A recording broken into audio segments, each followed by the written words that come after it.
जय श्री राधे। मैं आचार्य प्रशांत कौशल आज आपके समक्ष पुनः उपस्थित हूँ। इससे पहले मैंने आपको लघु पाराशरी के 24 एवं 25वें श्लोक में आयु वृद्धि, आयु क्षीण एवं आयु का निर्णय किस प्रकार करते हैं इसके बारे में बताया था।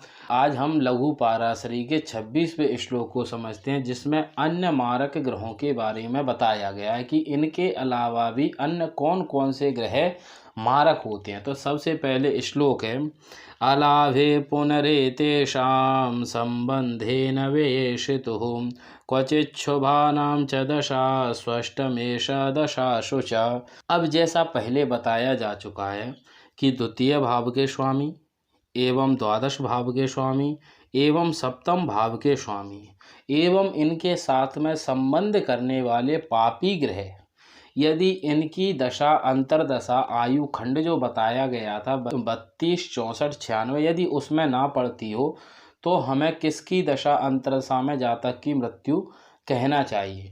तो सबसे पहले इन्होंने बताया है कि द्वितीय, द्वादश, सप्तम एवं इनके संबंधी पापी ग्रहों की दशा अंतरदशा मृत्यु संभव ना हो तो फिर द्वितीय भाव, सप्तम भाव इनसे कोई भी ग्रह संबंध कर रहा हो तो उसकी दशा अंतरदशा में भी मृत्यु जातक की संभव होती है। फिर इन्होंने बताया है कि यदि इनमें भी जातक की मृत्यु संभव ना हो तो फिर अष्टम भाव आदि जो पापी स्थान है जन्म कुंडली में, अष्टम भाव, एकादश आदि जो पापी स्थान हैं, इनके स्वामी पाप ग्रहों की भी दशा अंतरदशा में मृत्यु संभव होती है। या फिर यदि कोई शुभ ग्रह अस्त हो या फिर नीच आदि दोष से युक्त हो तो उसकी भी दशा अंतरदशा में मृत्यु संभव होती है। लघु पाराशरी के व्याख्याकार ने यहाँ पर वर्णन किया है कि इस श्लोक का जो अर्थ है वो बहुत गहरा अर्थ रखता है। इसे बड़ी ही सूक्ष्म एवं समझदारी से इसे समझना चाहिए। सबसे पहले इन्होंने बताया है कि अशुभ ग्रह कौन होता है एवं पापी ग्रह कौन होता है। शुभ ग्रह एवं योग कारक ग्रह वो होता है जो जातक को जीवन में शुभ एवं योग आदि फल की वृद्धि कराती है। अशुभ ग्रह कौन होता है? जो शुभ फल नहीं देता वो अशुभ ग्रह एवं अशुभ भाव कहलाता है। इसके बाद में इन्होंने बताया है, पहले भी बताया जा चुका है कि एक ही ग्रह योग कारक भी हो सकता है और मारक भी हो सकता है, और वही ग्रह योग फल भी दे सकता है और मारक फल भी दे सकता है। योग कारक ग्रह यदि साथ में मारक हो गया तो मारक फल उसके योग कारक फल को खत्म नहीं कर सकता, या फिर योग कारक फल मारक फल को खत्म नहीं कर सकता। यदि ऐसा होता तो आप देखेंगे कर्क लग्न की कुंडली में सप्तम एवं अष्टम भाव के स्वामी शनि होते हैं, और देखा गया है कि सप्तम भाव के शनि योग फल में वृद्धि करते हैं, और यदि मारक होकर वो यदि योग फल को काटेंगे तो फिर आप देखेंगे कि कई कुंडलियों में शनि की दशा अंतरदशा शुरू में आ जाती है, तो शुरू में आके ही मार्केश की अंतरदशा मारक ग्रह होकर जातक को यदि शुरू में यदि जातक को मृत्यु दे देंगे तो आगे जातक जीवन व्यतीत कैसे करेगा। तो ऐसा नहीं होता।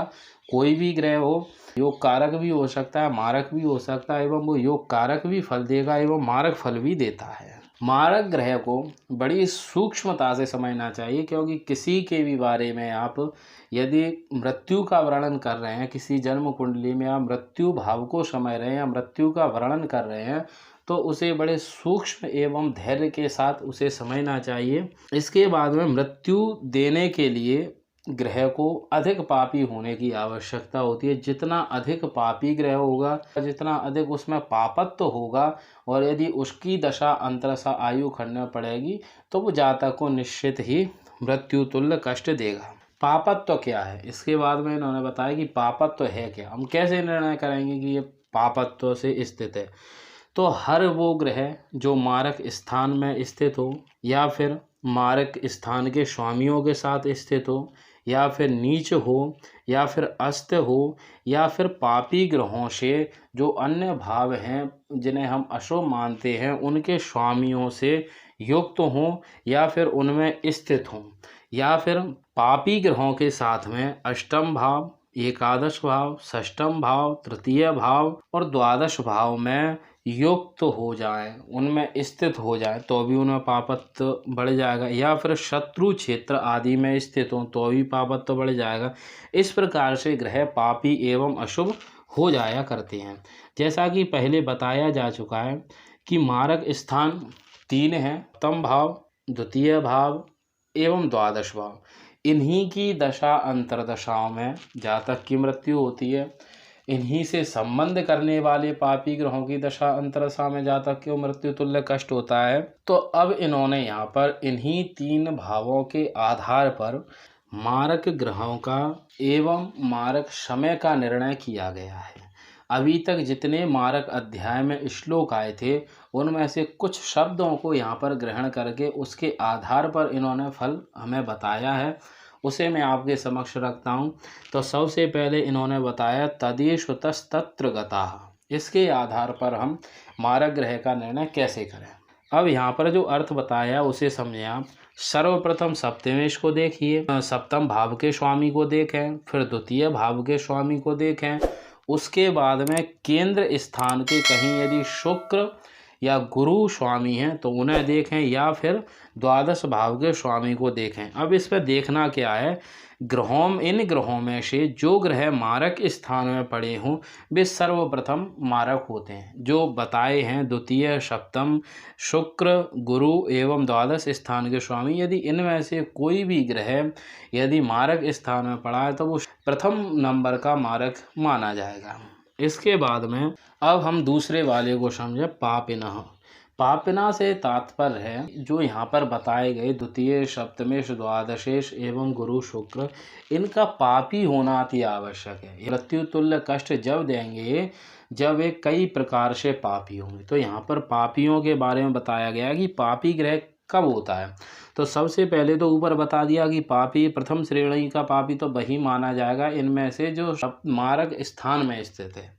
सर्वप्रथम श्रेणी का मारक तो वो हो गया, पापी हो गया। इसके बाद में द्वितीय श्रेणी का होगा जो नीच या अस्त होकर स्थित है। मारक स्थानों से अन्यत्र भी यदि वो नीच या अस्त होकर स्थित है तो वो द्वितीय श्रेणी का पापी माना जाएगा। इसके बाद में यदि वो नीच भी नहीं है, अस्त भी नहीं है और यदि मारक स्थान में भी स्थित नहीं है तो उसके बाद में पापी भावेशों से युक्त हो। यदि पापी स्थान जो भावेश हैं तृष्णाय, अष्टम आदि, यदि इन भाव के स्वामियों से भी यदि युक्त होंगे तो तृतीय श्रेणी के मारक माने जाएंगे। इसके बाद में पापी भावेशों से पीड़ित हो, यदि कहीं अन्यत्र स्थित हैं और पापी भावेश जो माने गए हैं तृष्णाय, अष्टम आदि के स्वामी, वो इनके साथ में स्थित हों या फिर इन पर दृष्टि आदि डालकर इन्हें पीड़ित कर रहे हों तो भी इनकी पापता बढ़ जाएगी। या फिर अपने शत्रु क्षेत्र में स्थित हों। शत्रु क्षेत्र से तात्पर्य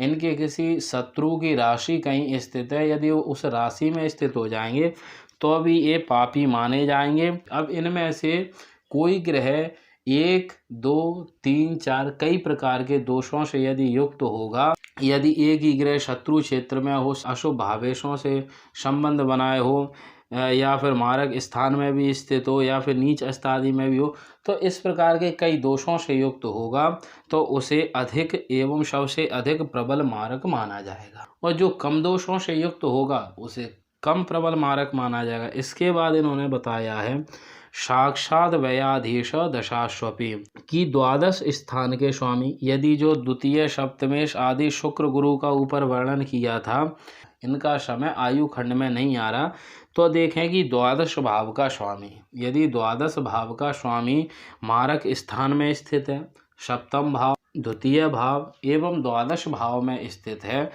तो उसे मारक माना जाएगा। या फिर वो अन्यत्र कहीं भी स्थित है और यदि वो नीच या अस्त आदि के दोषों से युक्त है तो भी उसे मारक माना जाएगा।